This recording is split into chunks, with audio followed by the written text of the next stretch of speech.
Okay, the next chapter is about land pollution or solid waste management.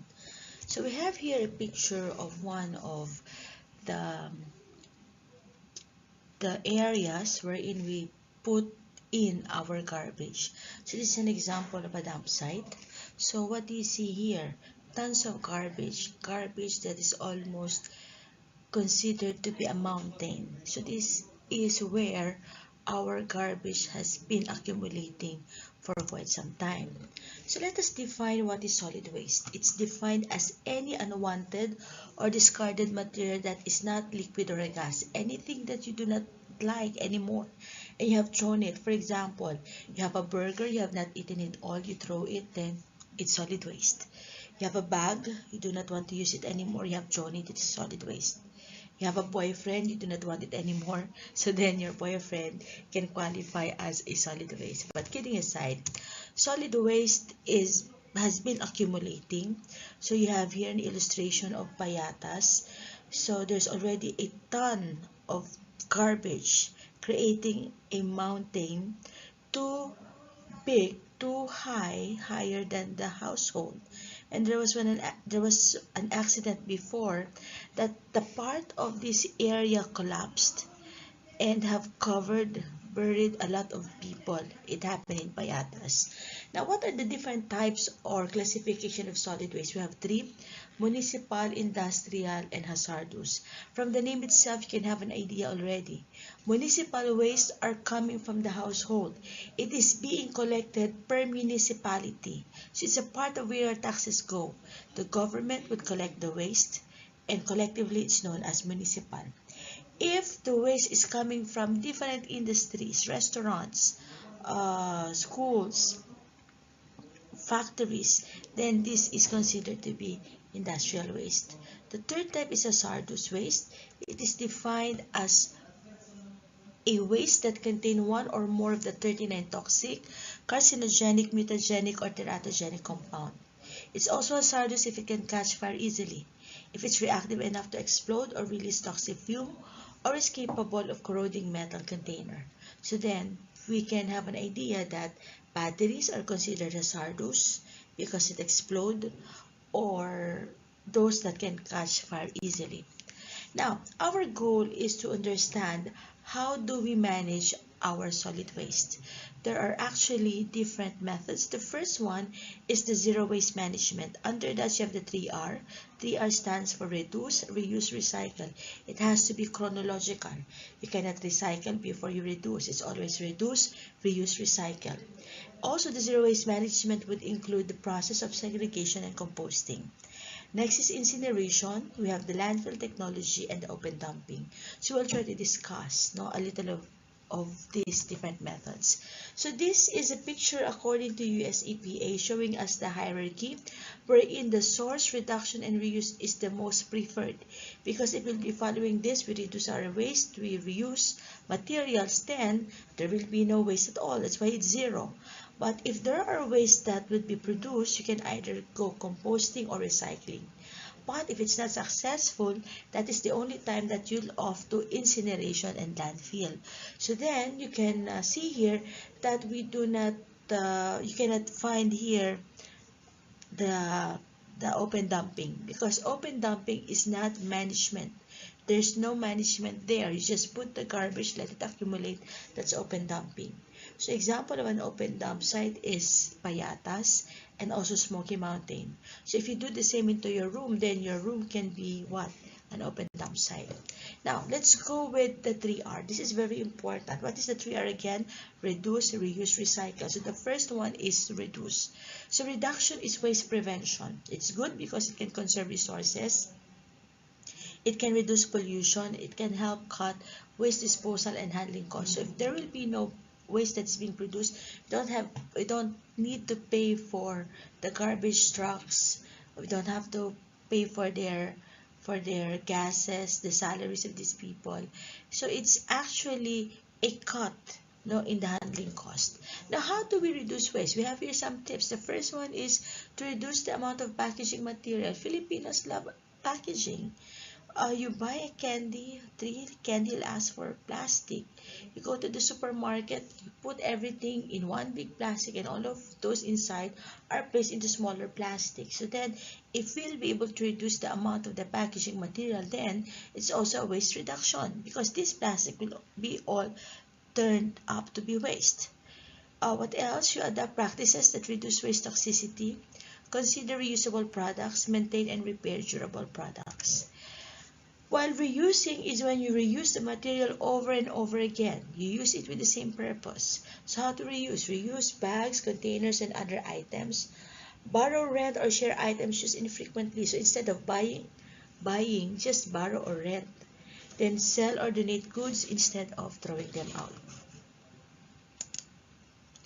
Okay, so that's reusing.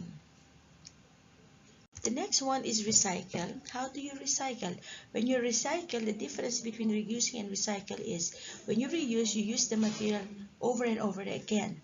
For example, you have a canister. You you put water onto it, use it as a water bottle.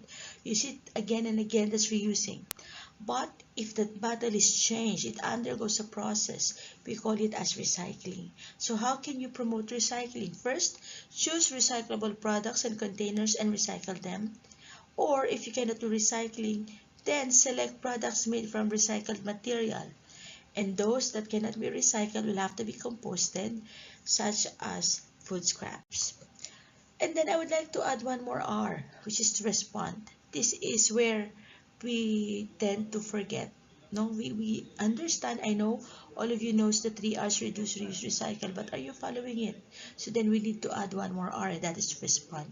How to respond? You educate others on source reduction and recycling. Make your preferences known to manufacturers, merchants, and community leaders.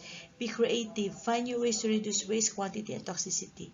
If people or if merchants know that you will not buy a material because of its poor quality, then they will be pushed not to create products that are durable. So this is a way of responding. Now, if the 3 R's is not successful, what will we do next? Now, what we're doing is the landfilling or the landfill. Now, landfill is an engineered, structured process wherein it has this anatomy. You have the clay barrier, there are plastic liners, there are leachate collections, a refusal, and daily cover. So a landfill has a lot of regulations. The first one is there are location restrictions. You remember our field trip, how far the landfill is from the area wherein there are residents. So there are location restrictions. It has to be away from faults, wetlands, floodplains, and other restricted areas. There are also composite liners. Okay, before they put garbage, the area should be laid with the flexible membrane. There are plastic liners on it. There are clay compact, no, to ensure that there will be no leachate that would zip into the ground. Now, what's a leachate? Leachate refers to the liquid that oozes out in a garbage. Yung kumakatat sa basura. Now, a landfill should also have a leachate collector, and it has to be removed. Now, what's the purpose of removing the leachate? To check if there are toxic materials that is found. Okay, so there are also operating practices wherein it includes compacting, covering the waste. So they put daily cover. So every day they put a cover on that. So why do they have to do it? To reduce odor, to control the litter, insects, and rodents, and of course to protect the public health. They also monitor the groundwater, and there are closure and post-closure care requirements. So you cannot have a landfill for a long period of time. It has to be closed. So this one is a picture of a landfill that has been closed. So there are no traces that there are garbage on it. But unfortunately, we do not have this successful landfill yet in the Philippines. This is found in the United States. Okay, so another way of treating the waste is through burning it, wherein you use a machine known as incinerators. So there are some countries that prefers incinerators. Why? Because it can reduce the volume. Just burn the garbage and that's it. And when properly equipped, they believe that it can convert water into steam to fuel heating system or generate electricity. It can destroy chemical compounds and disease-causing bacteria. But there are also disadvantages. Why? Because incinerators or the burning of garbage is actually just transforming the waste. Now, from land, you are creating another type of pollution, which is air pollution. Plus, the toxic emission contains dioxin, and incinerator is a waste of energy. It cannot run on its own. It has to use either electricity or fossil fuel. Now, there's a study that showed that open burning and incineration produces a toxic substance known as dioxin. Dioxin is a persistent organic pollutant, meaning it stays within the environment, it persists within the environment, and it's a potent carcinogen. Other they have there was a study in Payatas wherein they're able to find that breast milk of women living in the nearby dam site are positive for dioxin.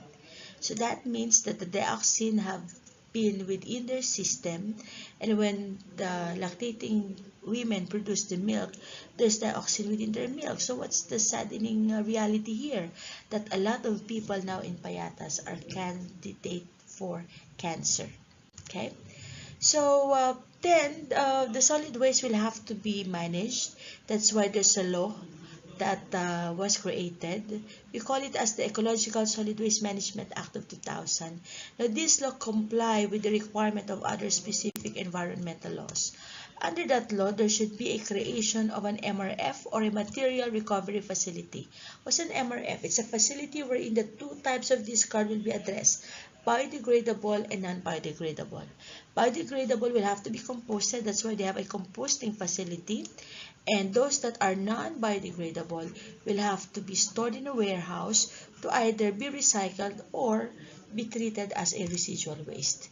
So according to the law, it can be established at any area where discards are generated in the household, a barangay, school, office, church, and the others. So this is the topic that we need to understand in the chapter Solid Waste Management.